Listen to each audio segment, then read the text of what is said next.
Mesdames, Messieurs, bonsoir. C'est le débrief qui revient ce jour, ce mercredi 15 janvier, avec une certaine pression. Nous démarrons sur le fil du rasoir à cause de quelques soucis dus à l'interruption de l'énergie électrique. C'est justement le sujet épinglé au débrief de ce soir. Nous parlons d'énergie électrique. S'en va-t-on vers des jours plus sombres? Et le prétexte de cette thématique, c'est cette sortie du ministre de l'Eau et de l'Énergie qui date d'il y a 24 heures. Le ministre Gaston Elundou Essomba qui tentait de rassurer les populations, le grand public relativement au délestage et autres coupures de la fourniture en énergie électrique à travers le territoire. Dans sa correspondance, dans cette sortie, le essayait de donner les raisons pour lesquelles les Camerounais font face au noir, les raisons pour lesquelles les Camerounais broient du noir. Alors le document fait état de raisons climatiques avec la période d'étiage, comme il est de coutume, comme il est de tradition en cette saison sèche.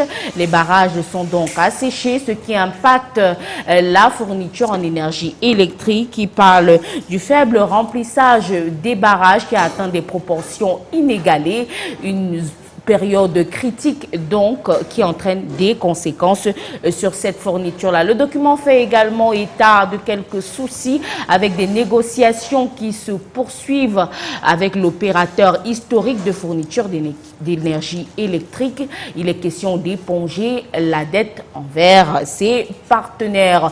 Nous devrions en parler en long et en large avec le panel trié sur le volet ce soir. On commence par le premier protagoniste.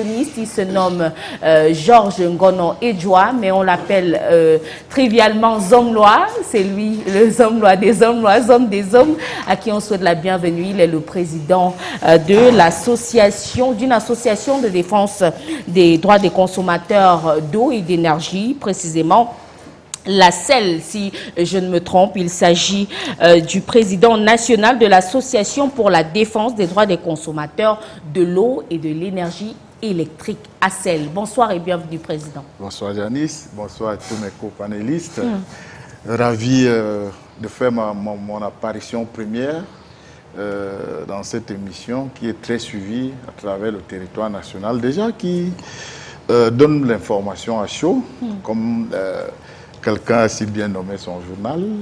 Je crois que je vais répondre à vos questions par rapport aux problèmes qui sévissent dans le secteur de l'électricité. Et ce sera avec plaisir parce qu'il faut dire que ce n'est pas la première fois qu'on vous invite sur ce plateau. Nous avons maintes fois fait la démarche, mais à cause de soucis d'agenda, vous n'avez généralement pas pu honorer ce rendez-vous. C'est donc un plaisir pour nous et un honneur de vous recevoir ici ce soir. Second protagoniste, second panéliste, il s'appelle Ibrahim Yiché. Il est le président du parti Action. On le voit de plus en plus dans des sorties médiatiques ces jours-ci. Il a gagné déjà 2 prix pour le compte de l'année 2024. Il se démarque dans le secteur politique avec ses idées, avec ses partenariats, avec ses programmes qu'il n'hésite pas à faire savoir au public. Aujourd'hui, on devrait avoir sa lecture sur ce phénomène de coupure électrique qui s'apparente à un serpent de mer. Bonsoir et bienvenue, Ibrahim Yiché. Merci, bonsoir Janice, bonne année à tous ceux qui nous regardent ce soir. Merci. Il a le propos plutôt juste, peut-être le verbe rare, on verra bien. On s'en va présenter Émile Messi qui devrait porter sur ce plateau les éléments de langage du Rassemblement démocratique du peuple camerounais. La posture institutionnelle le connaît bien. C'est un homme politique et qui n'hésite pas à avoir des analyses assez pointues sur les sujets d'actualité. Bienvenue, Émile Messi. Merci de m'accueillir, Janice. Et je vous dis déjà bonne année. Merci, 2025, bonne année à vous aussi. Parce qu'il faut dire que c'est la première fois en 2025. Que je viens au canal de 2025. Donc, je profite de l'occasion pour souhaiter une merveilleuse année à mes co-panélistes, aux millions de téléspectateurs de Canal 2 et de Débrief, Je ne manque pas de souhaiter une merveilleuse année aux responsables, au top management de Canal 2 International. Merci. Le RDP s'est toujours honoré d'être invité Sur à nos vos plateaux. émissions. Ouais. Donc c'est avec bonheur, une fois de plus, que je veux porter la voix du Rassemblement démocratique du peuple camerounais, comme vous l'avez d'ailleurs indiqué, le plus grand parti de ce pays. Merci Émile, fidèle à sa posture. Et le dernier esprit, un esprit éclairé, c'est Aimé Diokep. Il est membre du parti Les Libérateurs. La précision a été faite de dire les Libérateurs ATP. C'est dire qu'aujourd'hui, le parti se confond un peu à l'Alliance. Bonsoir, bienvenue. Peut-être un accueil sur fond de questions déjà. Déjà, le parti ne se confond pas à l'Alliance, parce que l'Alliance, ça fait partie de nos objectifs pour le scrutin électoral qui s'annonce. Merci pour ce mot liminaire et on se retrouve juste derrière, le temps de souffler un peu pour pouvoir entrer dans le vif du sujet.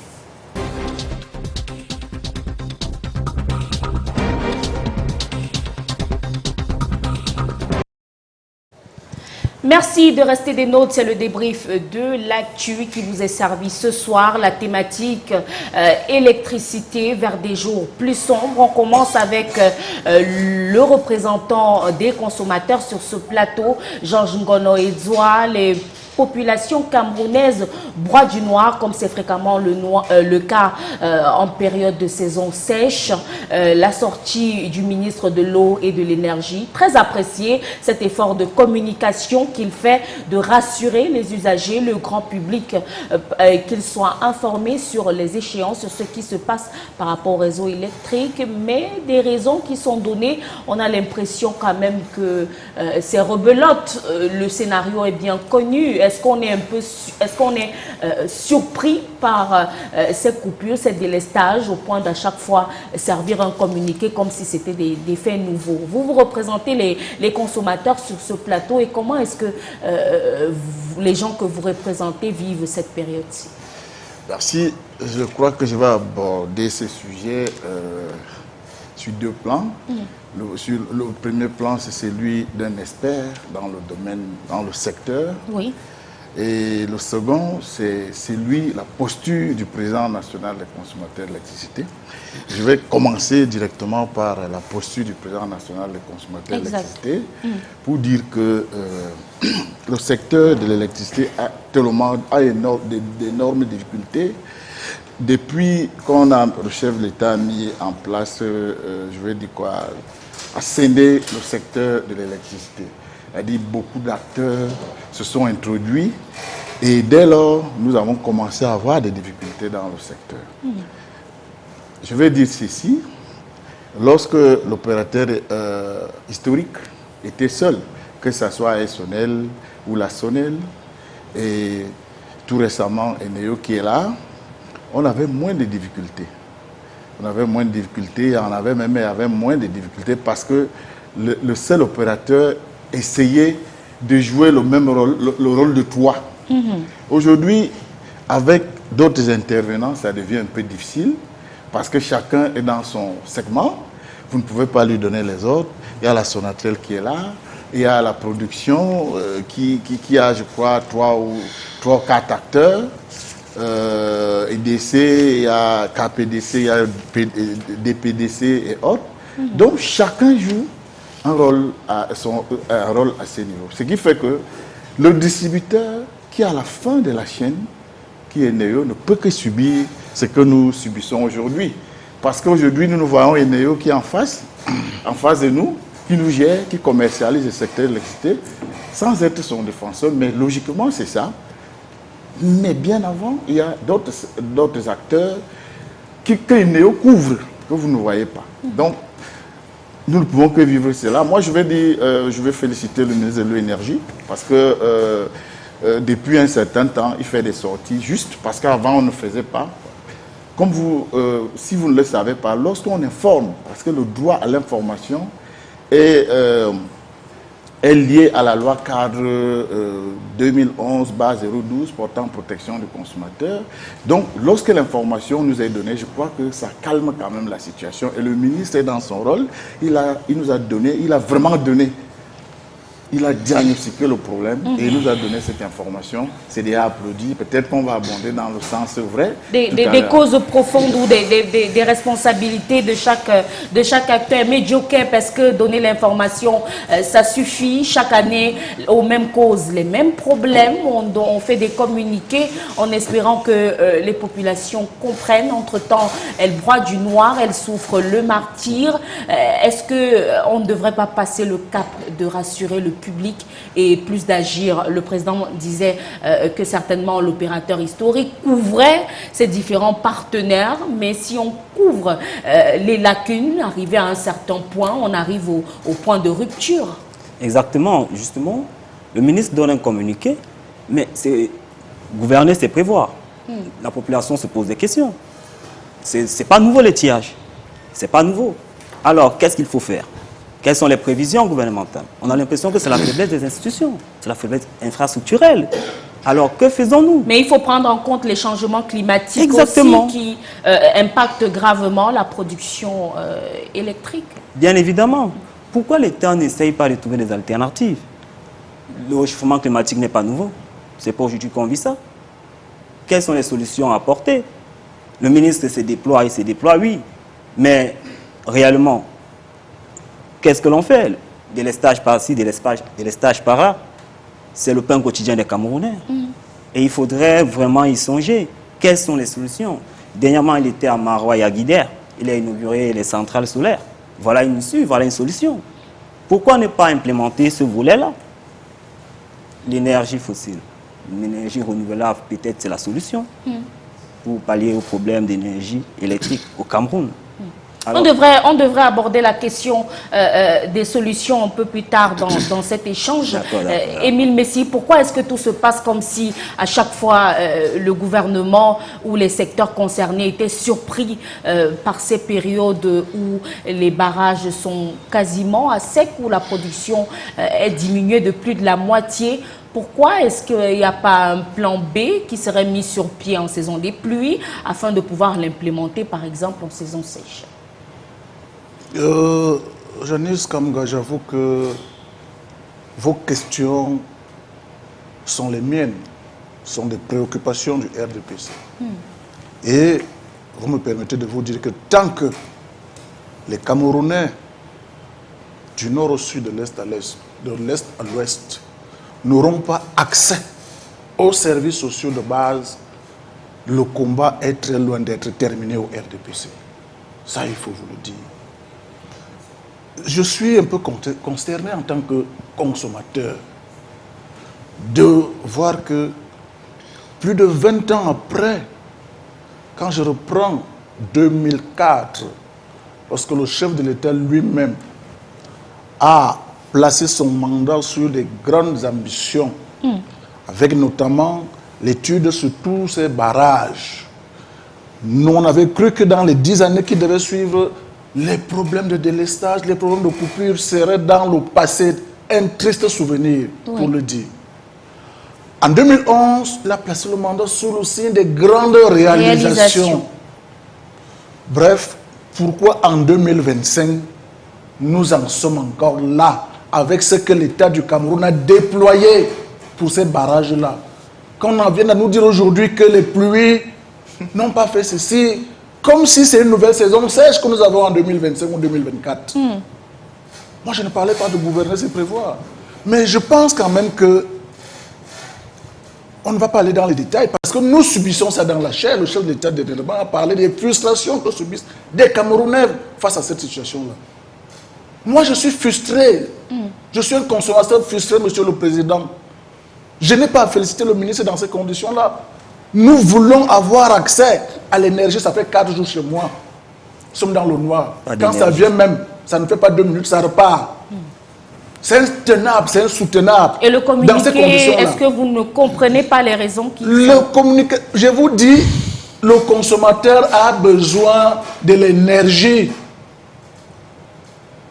Il n'est pas là-bas.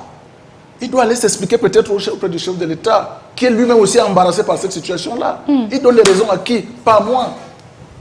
Moi, je ne peux pas avoir des raisons étant dans le noir, dans ces conditions-là. Ça ne tient pas. Parce qu'il y a une saison sèche. c'est une nouvelle saison sèche. On se pourrait donc on demanderait. Quelles sont les mesures qui ont été prises? Bref, je pense modestement qu'aujourd'hui, il faut changer de paradigme. L'État central a fait ses limites à ce niveau-là. Est-ce que c'est Yaoundé qui doit toujours continuer à gérer l'énergie dans ces conditions-ci? Je pense que non. Il n'y a pas très longtemps, avec des problèmes d'eau, nous avons fait des débats ici. Mais le ministre de l'énergie a demandé, je crois, 7 milliards. Non, 7 000 milliards pour donner l'eau aux Camerounais. Ce qui équivaut à tout le budget du Cameroun. Vous pensez que cela est possible? Mais aujourd'hui, on observe une embellie avec le projet Païpis. Ça veut donc dire que... Bon, ça a porté du fruit. Oui, les efforts sont faits avec Amwater et autres. Oui. Ça, c'est possible.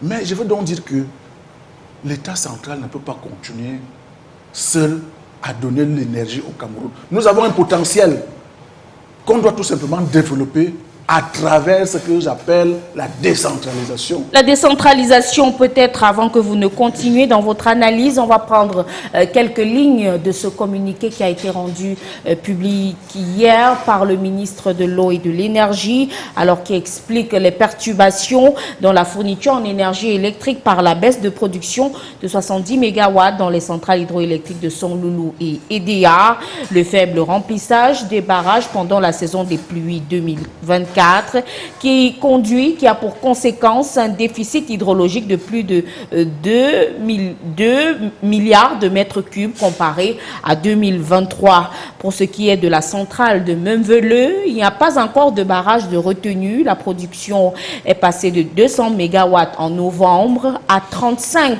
MW seulement actuellement, du fait d'un étillage sévère. Le gouvernement, en collaboration avec les acteurs du secteur, a pris des mesures pour atténuer ces perturbations et garantir le retour à la normale dans de meilleurs délais. Le document évoque aussi le règlement de la dette de l'opérateur historique de distribution de l'électricité avec ses fournisseurs, dont les différentes négociations se poursuivent. Voilà à peu près l'économie du document qui a été porté à la connaissance du public hier, ce qui n'est pas de nature à vous rassurer. Je vous ai dit que le communiqué ne rassure pas tant que nous sommes dans le noir. Pour un consommateur que je suis, je dis encore que tant que nous n'avons pas accès à l'énergie, la frustration demeure. C'est le cri de détresse d'un consommateur. Ibrahim Yiché, nous sommes en année électorale et 2025 s'annonce en noir, en tout cas si on s'en tient à l'état des lieux actuels. Est-ce qu'on ne peut pas épingler au premier chef un échec des politiques en la matière? Bien évidemment, la politique énergétique du RDPC est un échec total.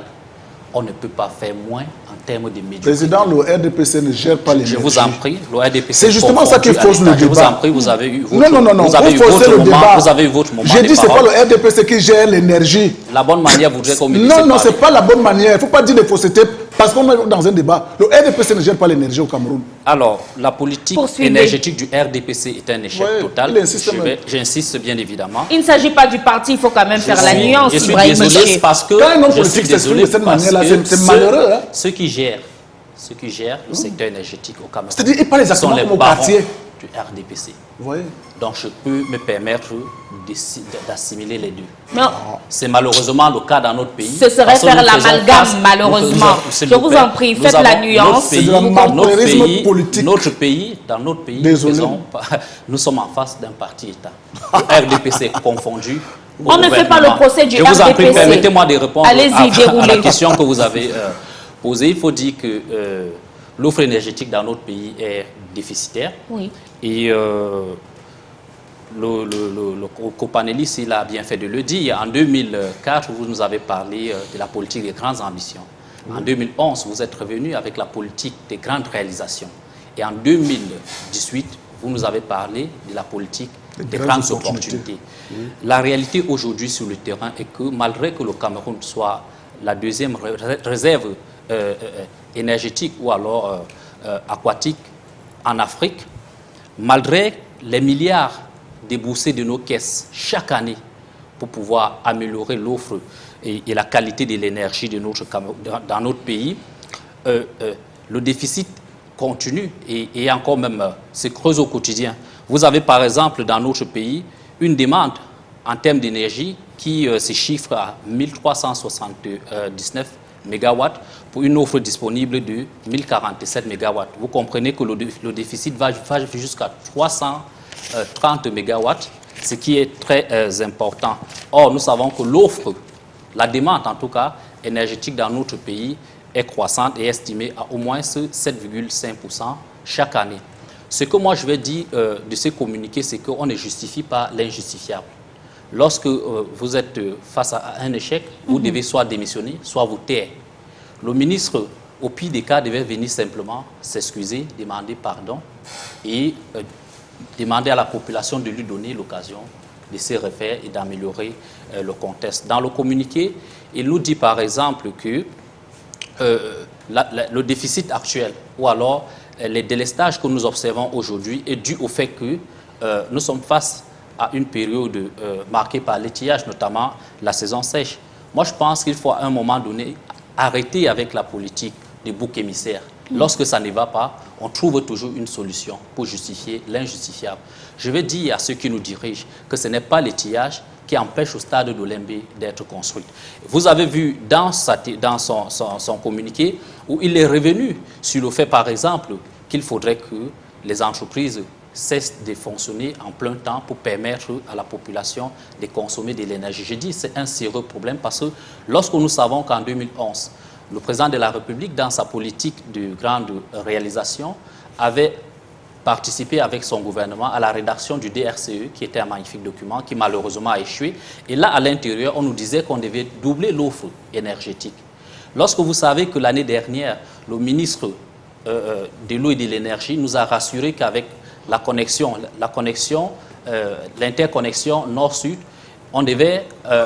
on soufflait la fin des délestages dans notre pays et qu'aujourd'hui, il nous pond de se communiquer. Vous comprenez qu'on peut juste lui demander de se réviser, de confronter ses propos de 2024 avec la quintessence de ce communiqué. On ne peut pas demander, par exemple, dans un pays où le président de la République, dans son discours à la nation le 31 décembre dernier, reconnaissait que nous sommes face à un déficit économique et qu'il était important de relancer notre économie, ce qui passe par l'industrialisation.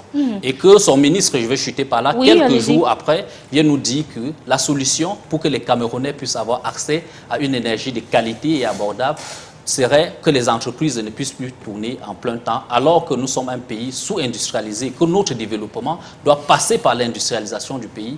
Vous comprenez que nous sommes en face des personnes qui gèrent de manière kafkaïenne la République et c'est déplorable au XXIe siècle. C'est votre avis au parti Action, Georges Ngono-Edouard. Cette fois, on va convoquer l'expert dans les questions d'électricité, au-delà des différentes solutions qui sont citées dans ce document du ministre de l'Eau et de l'Énergie, en tout cas des propositions, des suggestions de sortie de crise qui sont proposées ici. On sait que le secteur de l'électricité au Cameroun a toujours été délicat et que l'État a toujours tout fait pour trouver des solutions afin qu'il y ait une embellie dans ce secteur-là, parfois à coup de nationalisation, de privatisation, de concession. Comment se fait-il que jusqu'ici les lignes ne bougent pas? On marque quasiment le pas sur place. Est-ce qu'il n'y aurait pas des volontés inavouées de maintenir la situation telle qu'elle?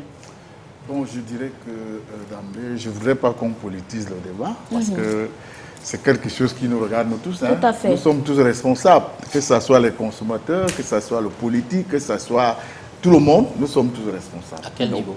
Nous sommes responsables. Pourquoi? Parce que, écoutez, monsieur, soyez poli. Je suis en train de... Il reprochait d'ailleurs la même chose à Émile. Allez-y. Nous sommes responsables parce que lorsque nous volons de l'énergie dans nos quartiers, je crois qu'on est aussi responsable.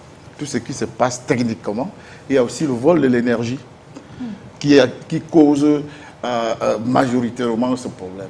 Lorsque nous prenons de l'électricité par voie illicite, vous comprenez que nous ne pouvons que tomber aussi dans ce genre de problème où la distribution a d'énormes problèmes dans nos quartiers. Donc nous sommes aussi responsables quelque part. J'ai suivi l'opération de lutte contre la fraude, je sais de quoi je parle. Donc aujourd'hui, techniquement, je dirais que le chef de l'État a tout fait. Je ne défends personne parce que je suis dans le secteur. Je vis au quotidien, j'ai vieilli dans ces secteurs, je sais de quoi je parle. Beaucoup de moyens ont été déployés. Mais, qui utilise ces moyens? Monsieur Moussila l'a dit tout à l'heure. Déjà, il intervient, plus que quand je le vois intervenir, il ne défend même pas son parti.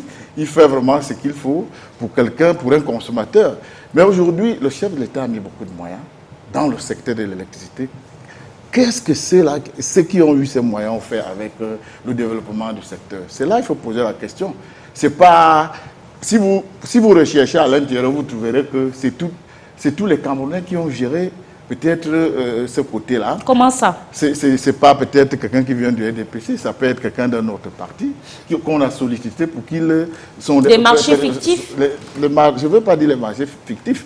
Peut-être les gens n'ont pas pu maîtriser l'ampleur de ces opérations-là. Je vais prendre le cas de Nactigal, de Memveleu. Comment est-ce qu'on peut construire un barrage sans barrage retenu? Voilà la question. Les qui ont implémenté ce projet? C'est par là qu'on doit poser la question. Le ministre Gaston Elunde n'était pas là lorsqu'on mettait en place ce projet. C'est la question qu'on doit se poser. Pourtant, il y a eu des missions de contrôle. Il y a eu des missions de contrôle. Les qui ont conduit ce projet? Il faut poser cette question et appeler ces gens-là pour qu'on leur pose des questions. Comment est-ce qu'ils ont pu construire un barrage qui a coûté des centaines de milliards, qui est pratiquement inopérationnel? Parce qu'aujourd'hui, vous ne pouvez pas construire un barrage qui devrait produire 211 MW et qu'aujourd'hui, il n'arrive pas à produire 100 MW. Et c'est là le problème. Deuxième chose, nous n'avons pas un problème de production. Et à la production, le chef de l'État a prévu qu'il y ait la production hydroélectrique et les productions en gaz, et comme KPDC a prévu. Bon. Je suis un peu embêté de voir que les Britanniques viennent imposer une certaine dictature dans le secteur de l'électricité, en arrêtant de produire totalement parce qu'on leur doit, je crois, un certain nombre de milliards. Comment est-ce qu'on est arrivé là? Mais ils ont besoin de fonctionner aussi. Ils ont besoin de fonctionner. Le gaz qu'ils utilisent sort de quelle terre? Ce gaz sort de quelle terre? C'est dans notre sous-sol que ce gaz sort. Je crois donc que... Tout est une question peut-être d'équilibre du business. Il doit business. Avoir des inputs et des outputs. Lorsque nous avons ce genre de problème, oui. Je crois que pour un patriote, si c'est un patriote qui gérait, n'allait pas accepter que nous tombions dans ce genre de problème. Nous avons un déficit de 100 MW simplement. KPDC produit normalement 208. DPDC produit 88. Si on mettait en marche l'une de ces centrales aujourd'hui, je crois que ce problème n'allait pas avoir lieu. Donc, aujourd'hui, on a essayé de mettre en place Nactigal, qui est là. On pensait qu'avec l'arrivée de Nactigal, on devait avoir en plein régime de l'énergie. Mais Memveleu nous fait faux bon. Donc, moi, je pense qu'il faudrait que certaines personnes soient interpellées même. Parce que moi, je pense que c'est un détournement des deniers publics. Moi, je le dis haut et fort, il est inacceptable. Pour ceux qui construisent les barrages, techniquement, savent qu'on ne peut pas construire un barrage sans qu'il y ait de la retenue. Comment est-ce que le barrage va tourner? Voilà la question aujourd'hui. Donc, c'est Memveleu qui nous fait subir ce que nous sommes en train de subir là aujourd'hui. Mais ce n'est pas un constat qui date d'aujourd'hui, Georges Ngono-Edouard. Est-ce qu'une fois que ce constat-là a été fait, il ne fallait pas prévoir peut-être des centrales éoliennes ou alors solaires qui devraient prendre le relais en cette période-ci pour pouvoir alimenter Vous savez que nous ne sommes pas... Le septentrion, je crois qu'il y a eu... il a construit deux centrales éoliennes à Guidère et à Marois. Ça fonctionne, je crois que c'est 15-30 MW qui fonctionnent bien, très bien au nord. Ici, nous avons des saisons qui ne nous permettent pas de faire des très grands champs de l'énergie solaire ici. Voilà aussi un blocage parce que nous avons posé des questions. Les études ont démontré que c'est très difficile dans le Grand Sud d'avoir aussi des centrales solaires de cet acabit-là. Mais je pense que l'hydroélectricité, même ici, a déjà été développée. Il y a le thermique. Le problème actuel, c'est de discuter avec KPDC et DPDC pour que nous ne vivions plus, puisqu'il y a juste un déficit de 100 MW. Vous semblez jeter l'anathème sur ces entreprises-là et celui même qui a la dette, vous le laissez quasiment blanchi. Je ne peux pas laisser Eneo blanchi parce que Eneo, c'est un problème, je vais dire quoi, c'est comme un tourbillon. Eneo est dans un tourbillon, je ne défends pas Eneo. Il y a des tiers qui doivent de l'argent en milliards aussi à Eneo. Oui. Toutes ces entreprises, il y a des entreprises qui doivent beaucoup d'argent à Eneo. L'État même, l'État également doit à premier Eneo. chef. Qu'est-ce que vous voulez que l'opérateur historique fasse lorsque lui-même n'arrive pas à s'en sortir? Donc, et moi, je crois qu'il faut que les acteurs s'assoient et trouver des solutions et que de vivre ce que nous vivons là. C'est comme si c'était la jungle. Chacun de son côté, regarder l'autre souffrir, jeter l'anathème sur l'autre. Je crois que ce n'est pas une bonne posture pour les acteurs du secteur de l'électricité. Aimé Diokeb, c'est vrai que Georges Ngonoï doit essayer dans son analyse d'établir la part de responsabilité de chaque acteur. On a les différentes parties prenantes à la chaîne de production et même de distribution de l'énergie électrique. Selon vous, quelle est la part de responsabilité de chaque acteur? On a le ministère de l'eau et de l'énergie, on a la Sonatrel, on a EDC, on a l'opérateur historique. Finalement, qui est coupable? Le principal coupable, c'est l'État, tout simplement. Est-ce que ce n'est pas un peu simpliste et facile de dire tout de suite c'est l'État? C'est l'État, parce que c'est l'État qui, à travers le ministère de l'eau et de l'énergie, qui va vers Eneo, et Eneo a des fournisseurs. C'est l'État, le chaînon de toutes choses, c'est l'État. L'État doit rassurer la population, c'est l'État qui doit prendre ses responsabilités. On assiste à une faiblesse des institutions, à une faiblesse structurelle, à l'impuissance d'un État à fournir l'énergie à sa population. Le ministre a beau faire des sorties, a fait plusieurs sorties, il vient maintenant dire l'État est impuissant, vous allez subir, vous allez vous serrer la ceinture. Moi, c'est comme ça que j'ai perçu son communiqué. Oui. Ouvertement, c'est ça. Depuis plus d'une décennie, on a ce phénomène et on n'a pas de solution. Et chaque jour, ils viennent nous dire ça va aller, le souci de l'énergie est en train d'être résolu, mais on est en train de tourner en rond. On se pose encore les questions énergétiques, même pas les questions industrielles, même pas les questions sur le développement ou la décentralisation, comme mon co-panéliste vient de le dire.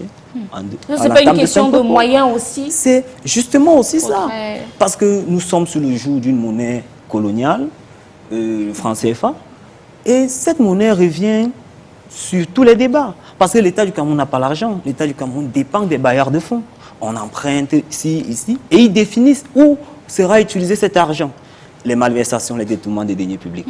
Peut-être encore cet aspect, parce que on a beau, vous avez beau avoir le dollar ou la livre sterling, tout dépend de l'usage qui est fait de cet argent-là. La gestion au Cameroun est catastrophique. Les gestionnaires, c'est du n'importe quoi. Aujourd'hui, on a tout un gouvernement, tellement d'argent disséminé un peu partout. La gestion, on construit un barrage, Natigal, pas de réserve. Comment c'est possible? Comment c'est possible? Est-ce que c'est la question qu'Émile se pose aussi dans ce contexte-là, dans cette posture de consommateur que vous avez embrassé dès le début de ce programme? Quelles sont les réelles attentes des consommateurs? Est-ce que vous, au niveau du parti, par exemple, vous adressez ce type de questions? On sait que des réunions sont faites en ce moment en prélude à la campagne électorale, à la présidentielle qui devrait se tenir en octobre. Est-ce que généralement, c'est des questions que vous adressez également? D'abord, Janice, quelques précisions. Oui. Le RDPC est un parti politique comme le reste des partis politiques. C'est-à-dire une association qui a d'abord pour vocation de mobiliser. Et nous nous mobilisons autour de notre chef, le président national, son Excellence Paul Biya, qui a une vision. Alors, lorsqu'il y a donc une élection, comme l'élection présidentielle qui se pointe, le RDPC se mobilise d'abord pour voter son candidat, pour qu'il gagne. Puisque nous parlons du président de la République, c'est lui, en tant que président de la République et chef de l'État, qui définit la politique économique, culturelle et sociale de la nation et qui est mise en œuvre par le Premier ministre, chef du gouvernement, et implémentée par des acteurs qui sont au gouvernement à travers l'État. Oui.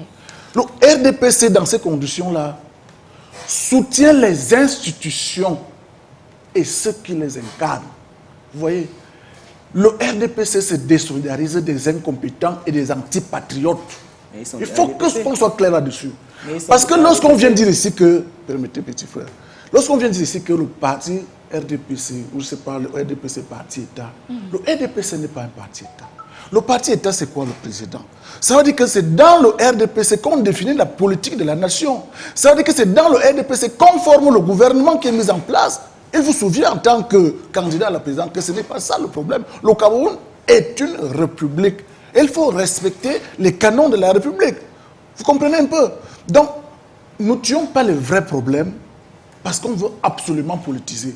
Je tiens à dire à ceux qui nous regardent en ce moment que c'est un groupe électrogène qui alimente, en fait, qui fait fonctionner ces débats. Ils rentrent là. Parce qu'il y a délestage.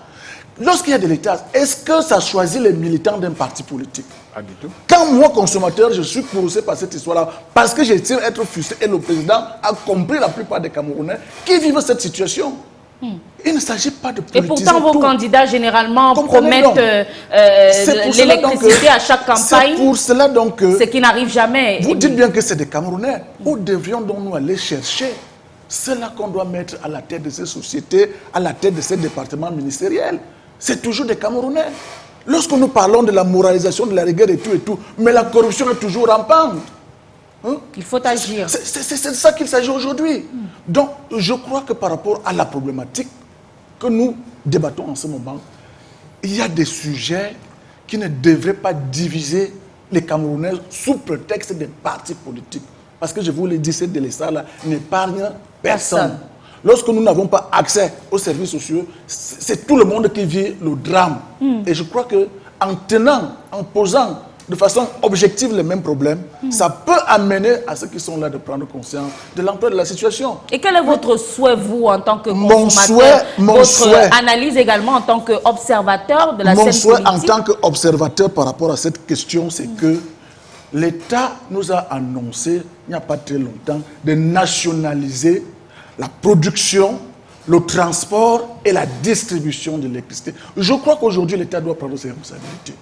Parce que cette affaire qu'on appelle Eneo, on ne va même pas revenir sur ça. C'est comme à son habitude. Vous voyez? Donc, j'ai dit, tant que ces histoires-là sont entre les mains de ceux qui cherchent uniquement leur intérêt, je crois que le problème est très loin d'être résolu. Tout à l'heure, dans mon premier prise de parole, je vous ai parlé de la décentralisation.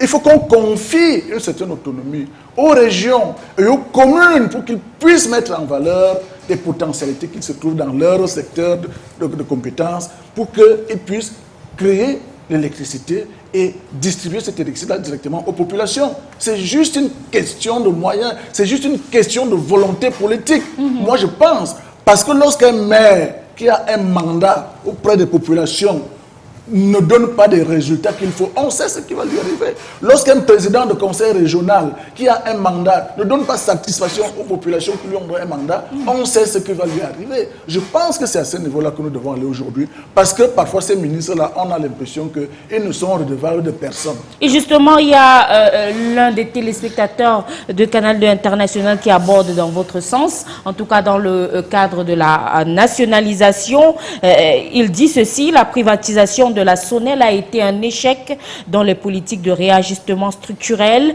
Tous ceux qui ont repris la SONEL AES Sirocco Limited et Néo ont tellement distribué l'obscurité et chaque fin de mois, au lieu de payer la facture d'électricité, on paye la facture d'obscurité. Par ailleurs, on est généralement spectateur d'un jeu de ping-pong entre l'opérateur historique et Sonatrel, où les deux entités se renvoient la balle quand il y a problème de coupure permanente d'électricité. Autant mieux renationaliser cette société. Ce n'est pas l'eau qui manque dans les barrages pour priver les populations d'électricité. Réaction, Président.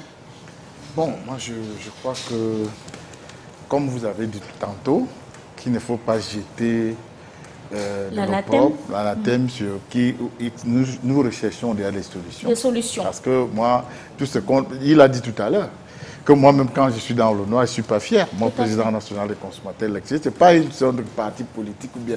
C'est une question qui regarde tous les Camerounais.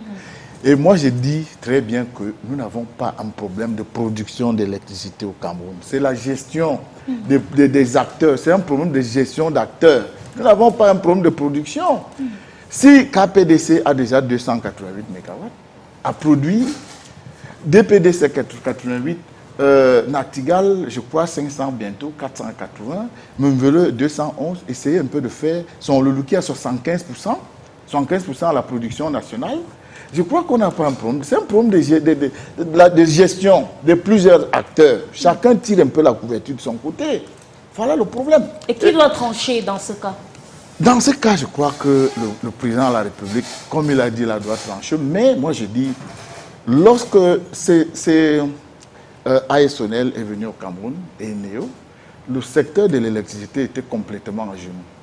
Pour les professionnels que nous savons, d'ailleurs, je me posais la question de savoir qu'est-ce qu'ils allaient faire. Parce que vous voyez, au temps de la SONEL, nous n'avions que l'électricité dans deux ou trois grandes villes. Justement, ailleurs, il n'y en avait pas. Mais le chef de l'État a demandé que l'électricité soit dans tout le territoire national. Oui. Et maintenant, il faut beaucoup de moyens pour que nous ayons vraiment l'électricité dans tout le territoire national. Et le chef de l'État également a fait créer les barrages hydroélectriques, les thermiques et autres, pour résorber le déficit énergétique aujourd'hui. Mais le problème, c'est les acteurs, ceux qui gèrent.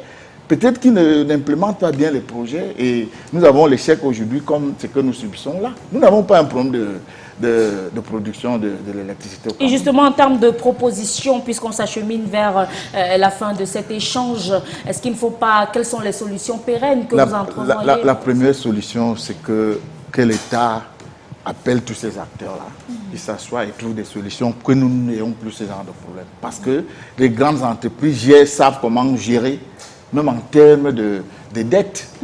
Pourquoi NEO ne coupe pas le courant à l'État? C'est parce que l'État est un bon payeur, n'importe comment on va payer. C'est un bon négociateur. C'est un bon négociateur, donc les autres doivent savoir que... L'État a aussi subi. Je travaille dans une administration qui fait parfois des jours et des jours dans le noir. Oui. Dans des administrations là-dehors. Oui, donc maintenant il faudrait que les... On a envie de vous dire de payer vos factures. Il faut payer dans les mêmes conditions qu'on vous dit parce qu'il n'a pas plu. Il faudrait que les acteurs se parlent déjà. Ça, c'est la première solution. Mais aujourd'hui, même si on chasse NEO et que n'importe quel acteur vient, au Cameroun, on aura les mêmes difficultés. Puisqu'on a des multiples acteurs. Vous pouvez gérer dans votre secteur et que moi, je ne suis pas fier de ce que vous faites. Je crois que je vais vous opposer peut-être une résistance. Et le secteur, et vous savez qu'il suffit qu'un acteur tombe comme la production aujourd'hui, voilà, tout le secteur est dans le noir. Si c'est le secteur du transport qui a un petit problème au niveau du transport, c'est tout le secteur qui sera dans des difficultés. Et si NEO dit aux transporteurs, NEO ne peut pas donner de l'ordre aux transporteurs de s'élever, aller arranger un problème, par exemple, à Douala. Donc, je crois qu'aujourd'hui, il faut que les acteurs soient soudés pour que nous n'ayons pas ce genre de problème. Et maintenant, plus tard, on verra la solution définitive que le chef de l'État pourra trouver. Soit on mettra en place tel acteur, on pourra peut-être se remercier quelques-uns, mais pour le moment, il n'est pas question de parler de remerciements, il faut que les acteurs se parlent. Il faut que les acteurs se parlent. Est-ce que c'est votre avis également, Ibrahim Miché? Bien évidemment, moi je ne peux pas être contre le dialogue. C'est très important de communiquer, de travailler de manière synergique. Je pense surtout que c'est trop facile de tirer sur NEO. Parce que dans la chaîne, NEO est la seule structure ou l'entité qui est privée. Mais NEO est associé par des entités étatiques. Vous avez par exemple l'ARCEL, vous avez la Sonatrel, vous avez plusieurs autres, l'EDC et autres, qui sont des structures soutenues par l'État ou alors étatiques. Asphyxiés comment? Est-ce qu'ils ont un impact? Asphyxiés dans la mesure où ce n'est pas NEO par exemple qui va s'occuper du transport. Le véritable problème énergétique au Cameroun, c'est celui du transport. Mais ce n'est pas celui qui est pointé du doigt dans ce document.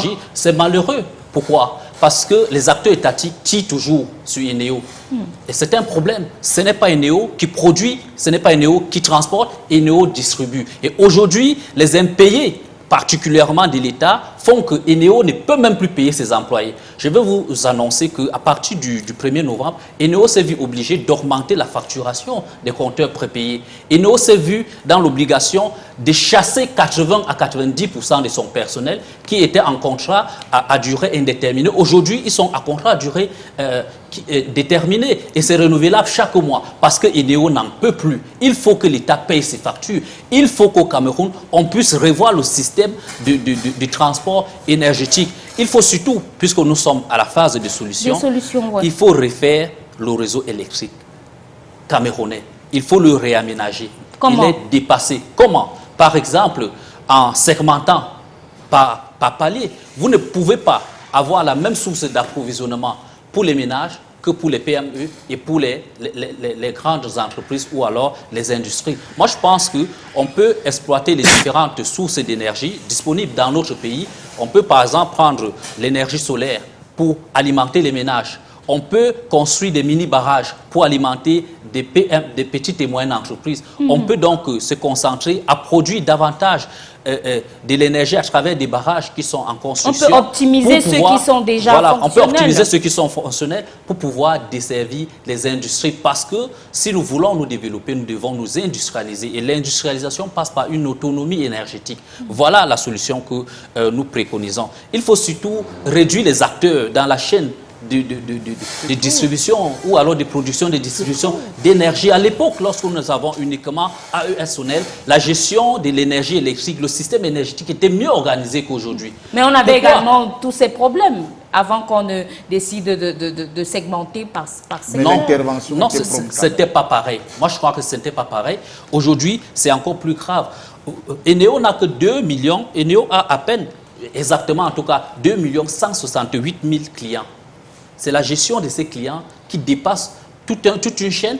Imaginez-vous donc si, dans les 30 millions de Camerounais environ que nous sommes, chacun cherche à aller s'approvisionner. Ça va être grave. Au nom, nous n'avons que 11% de ces chiffres que je viens de vous donner, c'est-à-dire 268 480 personnes abonnées à Eneo. Mais là aussi, il y a les délestages. Comment comprendre cet amateurisme? Des chiffres, bien sûr, qui n'ont pas été validés par l'opérateur historique. Non, s'il vous plaît, les chiffres sont du rapport annuel d'Eneo 2023, notamment en ce qui concerne la carte électrique. Donc, ce sont des chiffres officiels que vous pouvez vérifier sur le site d'Eneo Cameroun. Donc, voilà un peu des solutions que nous préconisons. Et si, justement, ceux qui nous dirigent, parce que, vous l'avez dit, Monsieur Messier, nous, on souffre, le bas peuple, mais ceux qui nous dirigent pour la plupart, qui sont malheureusement les membres du RDP, c'est majoritairement, vous allez m'excuser de le dire, ils n'ont pas de problème d'électricité. Comment ça? Moi, j'ai travaillé, mes anciens bureaux, c'était à Bastos. Lorsqu'on coupait l'énergie, nous, on constatait seulement qu'on a coupé l'énergie parce que nous, on n'avait pas d'énergie. Les gars là-bas, qui sont pour la plupart les membres du gouvernement, mais lorsqu'on coupe l'énergie, instantanément, ils ont de l'énergie. Même pas une seconde de retard. Ça veut dire qu'ils ne souffrent pas des moyens liés au groupe automatique. Ils ont des groupes électrogènes. Électrogènes et autres. Oui. Donc du coup, vous comprenez qu'ils ne souffrent pas. Et le favoritisme se trouve à quel niveau puisque non, je suis en train de dire qu'ils n'ont pas les mêmes problèmes que nous. Voilà pourquoi peut-être ils ne prennent pas au sérieux cette affaire. Parce qu'il est pénible de vivre sans lumière. Il est pénible de vivre sans électricité. Et lorsque nous ne sommes pas dans les mêmes conditions, vous comprenez que nos problèmes ne sont pas les problèmes de ceux qui nous dirigent. Émile Messi. Oui, juste pour dire, Janice, que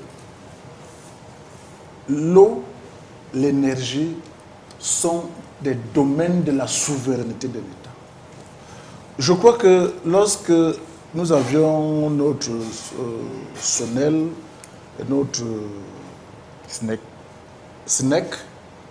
parce qu'on n'avait jamais peut-être vécu l'expérience de la privatisation, on croyait que ça allait très mal.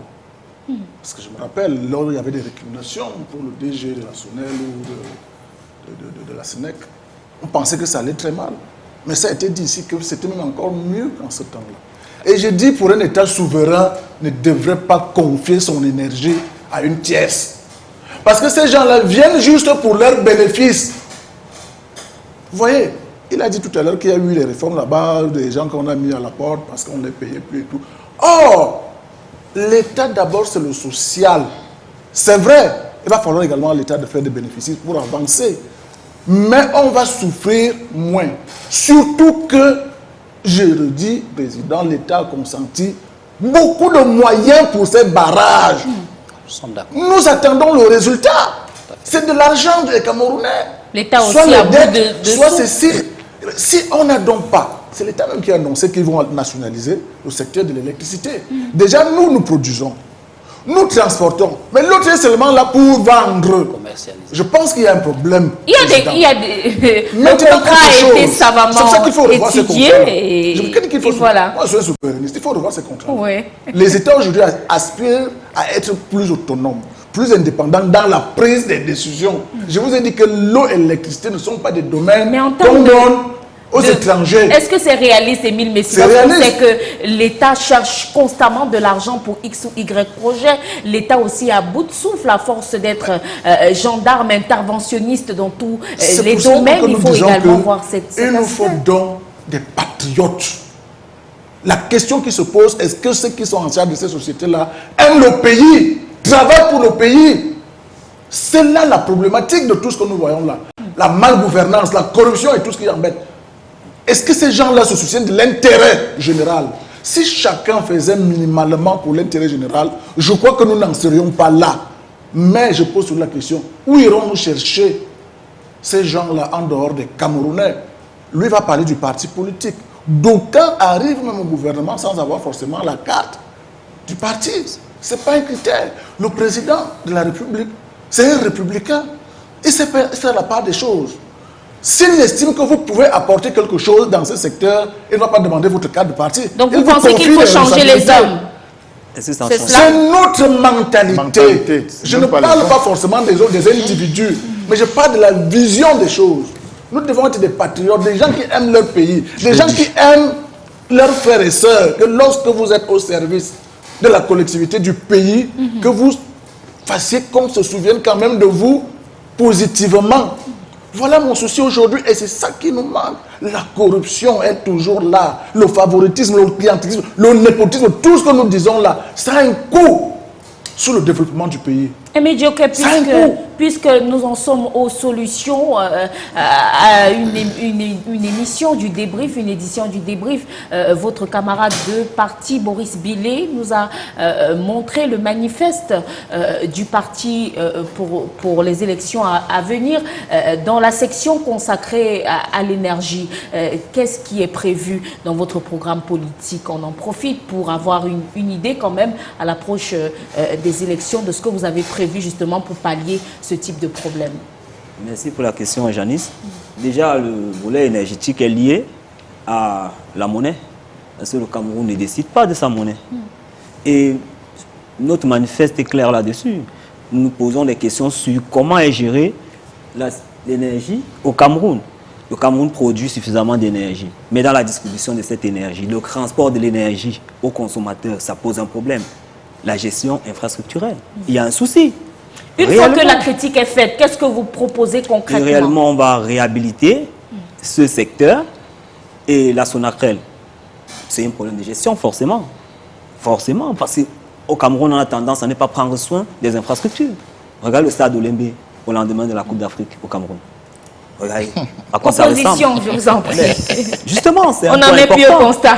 Et c'est ça, effectivement, ce constat est amer. Les infrastructures sont mal entretenues. On n'entretient pas. Et vous comptez? Entretenir ces infrastructures, Comment? réhabiliter ces infrastructures. Il faut que les Camerounais comprennent que l'énergie est importante. Et pour qu'on ait une énergie, de la production au transport à la distribution, ces trois éléments sont importants. Et où allez-vous trouver l'argent pour ça? Mais justement, par rapport à la monnaie, c'est à la monnaie.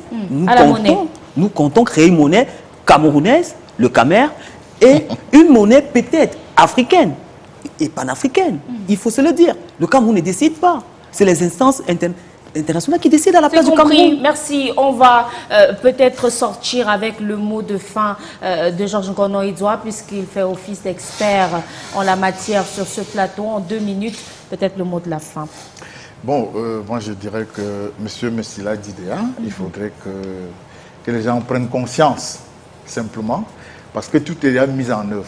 Nous avons déjà, les projets sont là, les projets sont mis en œuvre. Le secteur de l'électricité a une ossature. Il faudrait simplement qu'il y ait une adhésion des acteurs pour que les choses avancent. À votre niveau, comme président d'association, qu'est-ce que vous faites pour assurer les consommateurs au quotidien? Bon, ce que nous faisons un travail de titan, c'est-à-dire déjà au niveau d'aider les Camerounais à ne pas vivre, à vivre moins de problèmes dans le secteur. Nous le faisons au quotidien. Nous avons des forats, nous conseillons, nous sensibilisons, nous éduquons même les consommateurs pour que ces genres de problèmes, pour qu'ils comprennent à peu près qu'est-ce qui se passe dans le secteur. Donc nous ne restons pas seulement sur les plateaux de télé ou bien dans nos maisons. On explique aux Camerounais qu'est-ce qui se passe et nous leur demandons de cesser de prendre le courant de façon illicite. Ça contribue à ce que nous ayons une mauvaise énergie électrique au Cameroun. Et la solution même que moi je voudrais que je voudrais demander à l'État, c'est de créer immédiatement un barrage retenu versant à Mainveleu. Parce que la mauvaise hydrologie d'Enten nous met dans une situation où nous ne pouvons plus... même l'année prochaine, si rien n'est fait, on va toujours continuer à subir de cette manière. Et qu'on rappelle quand même à l'ordre KPDC, donc Globelec, en général, qu'on rappelle à l'ordre Globelec que même s'il y a des créances, que Globelec lève le pied et recommence à produire normalement l'électricité. Je crois que le problème sera résolu à court et même à long terme. Merci pour cette contribution. Merci à tous pour cet échange qui, on l'espère, a éclairé la lanterne de nombreux Camerounais qui broient du noir en ce moment. Merci à vous de nous avoir suivis en direct sur vos écrans de télé, mais également sur nos plateformes digitales, Facebook, YouTube, Toutplay pour ceux qui souhaitent voir et revoir leurs programmes télévisés favoris, qui souhaitent télécharger ou encore profiter des différentes promotions qui se déroulent de ce côté-là. Toutplay 2 et puis Play, c'est à télécharger sur Play Store. Restez en compagnie des programmes de Canal 2 International, le débrief de ce 15 janvier Stop et Fin. Juste derrière la réclame, on aura le 19h50, le journal télévisé, avec des informations fraîches qui vous seront délivrées pendant une demi-heure environ par Michael Chipkio. Quant à nous, on se retrouve demain, s'il plaît à Dieu, avec une nouvelle thématique. Bonsoir.